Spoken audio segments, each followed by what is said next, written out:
High বন্ধুরা, তোমরা সবাই কেমন আছো? আশা করি ভালোই আছো। এই দেখো, আমি আজকে নসিপুর আশ্রমে চলে আসলাম। এটা আমাদের আশ্রম।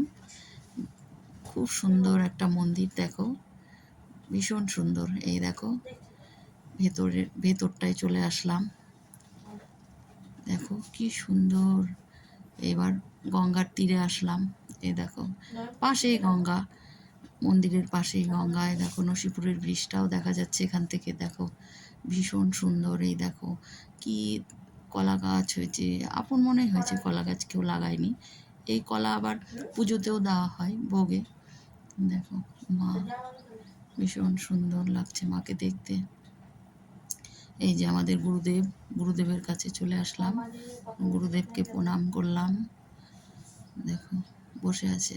এবার ভারত বাবার মন্দিরে ঢুকলাম।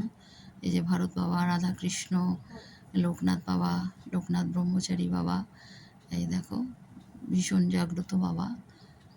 এনার কাছে আবার আসলাম ভেতরে। দেখো কি সুন্দর, অপূর্ব, কি অপূর্ব। এই দেখো, ভোলেনাথ আশ্রমের ভেতরেই ভোলেনাথের মন্দির।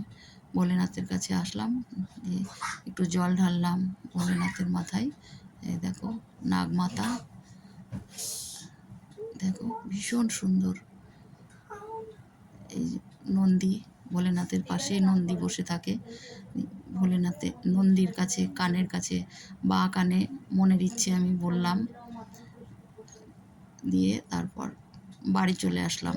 বাড়ি এসে আজকে সংক্রান্তি, কর্মাদি ব্রত, বাংলাদেশের এই নিয়ম, এটা প্রথা, বাংলাদেশের মানুষের এটা নিয়ম, করতে হয় এই ব্রতটা, ছেলেদের এই পুজোটা করতে হয়।